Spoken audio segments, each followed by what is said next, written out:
Here we are driving to Houston on this December morning. This is a pretty exciting trip for me, so I thought I might try to do a vlog. I've never done that before. I think it might be a fun thing to share with everybody.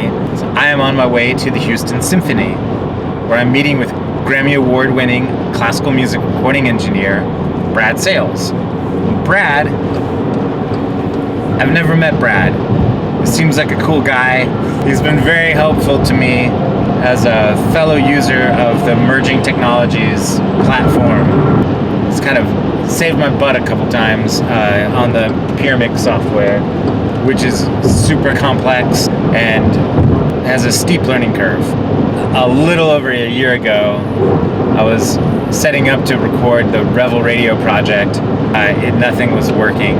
Brad got on the phone and walked me through some of the settings. We got everything happening. It was just like probably not a big deal for him, but it left a huge impression on me, and it was very helpful.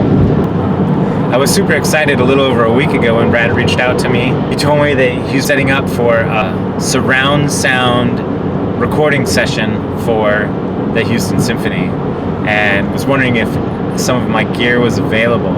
I looked on the calendar and the dates worked out, so a cool reason to be able to actually meet Brad in person and also see what he's up to with the recording.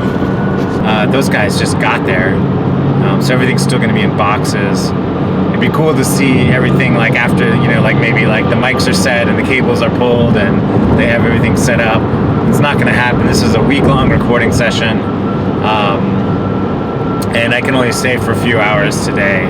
But maybe I can hang around today for a little bit and see what happens. I'd love to get some footage for you guys of just meeting Brad. I haven't mentioned that I'm bringing a video camera.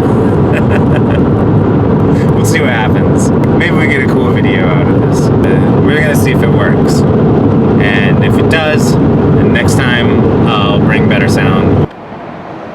All right, so we made it here to Houston. We are at the loading dock of the Houston Symphony, and this is crazy, man. Here we are downtown, this amazing building, and it's hard to know even where to go. It's so immense, and really excited about going in and checking out and seeing what Brad has cooked up.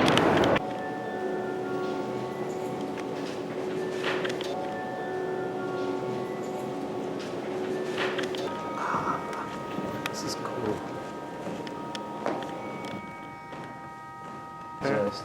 Right there. So this backstage is just immense. What a cool facility. I've got Welcome to Drumland. All right, yeah, dude. This is quite a setup you got here. Yes. I can make it work. Yeah, sure. So you're not missing clips for this? Sounds like Chewbacca a little bit. That's cool. Here's Brad. Hello. I've been talking about you like the whole trip on the way over here.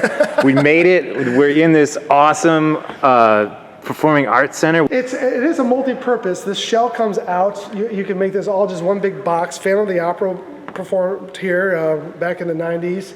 That was the last time it had a major renovation. This hall was actually built in the 60s, and from the outside it looks like it belongs in Lincoln Center because of that limestone siding and all that. So it doesn't sound exactly like it, but it does look like it. Yeah. And, it's an amazing hall. Here you'll see up here they have a ceiling I see these that clouds. moves. Okay. So you see the balcony is hidden right now. Whoa. They'll open that up for pops concerts and such, but this is in the classical setting, so the ceiling is down, which gives it more of a reverberant sound. And then there's curtains way in the back that will be drawn open when the audience is in here, so it gets a little bit more lively. Oh, okay. But it still isn't a live hall. It's just Yeah, it's not. It doesn't seem too live, but it is. But it is a good acoustic. I mean, not bad, yeah. And with this new stair stepping they're doing and pushing the orchestra downstage. Good, I love that. Everybody can hear each other better. So Yeah, it makes yeah. for a better performance. Cool. So I see we've got a lot of cables hanging ominously over the players. Yes, Justin is up there. Say hi, Justin. Hi. Okay, there he is. He's up there dropping my cables. We have brass mics here. We have woodwind mics. And right now we're putting in the string spot mics. And then up above there are the main array of the 5 with the Decatry and the 2. Oh, I see. So you've got a Decatry there, and then you've got 2 flanks. Yeah, and so are those all Omnis? Yes, those are all Omnis, 5 Omnis. Then he's taking with him up there a set of surround mics that we're gonna drop out in the hall. Okay. And those get panned back to the rears of the speakers for the. So we're making a 32 channel surround sound recording for Pentatone, the label Pentatone. Oh, okay. This will be released sometime next year. Awesome. I just got to edit the whole thing. It'll be a CD? It's a CD, a hybrid CD that's just basic 2-channel and then the 5.1. Okay. Yeah. Cool. Yeah, it'll be fun. That's awesome. We already recorded the first piece on the album back in May. It was a violin concerto. Oh. This is a disc by composer Jimmy Lopez. That's our composer in residence. Okay. So we're doing his disc. So that's what it was earlier, and then this Yes. again. Yeah. So now it's this just is Symphony Number 2. Okay. Yeah. And it's dedicated to NASA. It was inspired by NASA, the space, pioneering space spirit. So Okay. it's a 5-movement symphony too. Nice. A la Berlioz, right? It's like a mobile, a very expensive mobile. There you go. I left my. We're gonna use 193s right here for the brass, which is a really good choice because those 193s are so smooth sounding. Yeah, so I hold them together with my very expensive stereo bar. Oh, the stereo bar, Yeah, yes. Yeah. So these are the hangers. They just go right on the mount. Let me hold on Yeah. before you do that. Oh yeah, of course.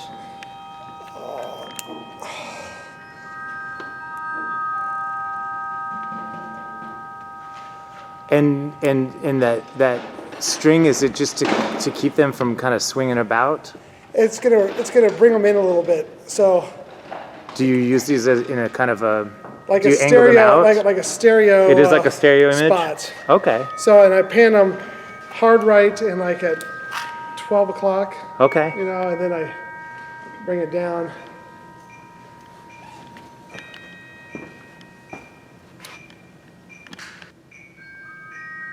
These are a great multi-pattern medium diaphragm, smooth microphone that I like on woodwinds a lot. Oh, it's a lot smaller than I remember. I haven't seen one of these for a long Yeah, time. So you see it's in between, a large diaphragm and a small diaphragm. Mm-hmm. It just has a very smooth sound. These are going to go on the mains. They're going to hang on the main mics there.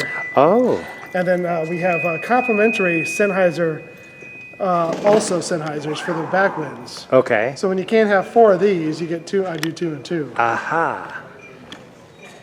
Sometimes the flutes really cut through more than the clarinets do, so you want to kind of help them out a little bit.